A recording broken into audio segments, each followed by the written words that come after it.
தலைவர் பதவி விலக முடியும். அண்ணா அறிவாலயத்தில் ஒவ்வொரு அண்ணா அறிவாலயத்தில் இருக்கிற ஒரு புள்ளை கூட அண்ணாமலையால் கொடுக்க முடியாது. அதே மாதிரி வந்து தமிழகத்தில் விரைந்து காவி ஆட்சியம் மலர்ந்தே தீரும் அப்படின்னு அவர் கற்பனை.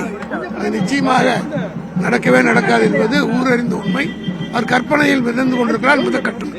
முதலமைச்சர் வர வழியில வந்து முதலமைச்சர் வர வழியில வெடிகுண்டு மிரட்டல் அவர் காருக்கு யாருக்கு?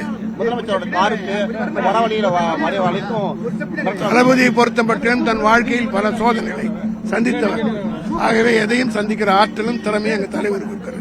இந்த வெடிகுண்டு எல்லாம் அவர் கால் தூசு கூட தொட முடியாது. பேசும்போது கூட முதலமைச்சர் வந்து பொய் சொல்றாரு,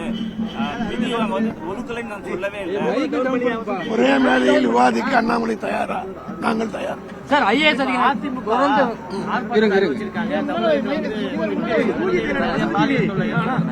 அதாவது அதிமுக பற்றி கேட்காதீங்க. பாவம் அவங்களே ஒரு நெருக்கடியில் இருக்காங்க.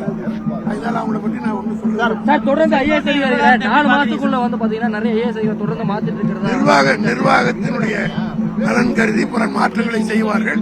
அது மக்கள் நலனுக்காக இருக்கும். பேசிட்டு இருக்காரு, அதை எப்படி பாக்குறீங்க? நான் சொல்லிட்டு அதிமுக இருக்கிற யாரை பற்றியும் நாங்கள் விமர்சிக்க விரும்புகிறோம். நாங்க we are going steady. We are not bothered about it. Sir மக்கள் மருந்தகம் பிரதமர் மோடி 10 வருஷம் முன்னாடி கொண்டு வந்துட்டார். அதை பார்த்து காப்பீடிக்கிற முதலமைச்சர் மக்கள் மருந்தகம் பிரதமர் மோடி கொண்டு வந்த திட்டத்தை வந்து இப்ப காப்பீடிக்கிறாங்க. இவர் ஸ்டிக்கர் ஒட்டுற முதல்வர்ன்றதை வந்து மறுபடியும் நிரூபணம் பண்றாங்க. ஸ்டிக்கர் ஒட்டுறது யார் என்பது உங்களுக்கே தெரியும். ஸ்டிக்கர் யார் ஒட்டுறா? அவர் அமைச்ச எந்த திட்டமாவது நிறைவேறி இருக்கிறதா? வீடு திட்டம்னு சொன்னார். 1 லட்சம் கொடுத்தார். 12 லட்சம் அரசாங்க செலவு பண்ணி கொண்டிருக்காரு. ஆக அதை பற்றி டீட்டெயிலா சொல்லணும்னா தனி பிரஸ் கான்பரன்ஸ் மீட் பண்ணும். தமிழகம் முழுவதும் 15-20% வாக்குகள் இருக்கிறான்னு சொல்லி அவங்க தரப்புல சொல்லப்படுது. அதை எப்படி பாக்குறீங்க? அதை பத்தி நான் தேர்தல் வியூக நிபுணர் வந்து திரு பிரசாந்த் கிஷோர் வந்து சந்திக்கிறாரு. பணியாற்றினவர் அவருக்கு எதிரான ஒரு நிலைப்பாடு அவரே டெபாசிட் வாங்கல பீகார்ல. அதனால அதை பத்தி அவரே டெபாசிட் வாங்கலையே பீகார்ல. அண்ணாமலை தொடர்ந்து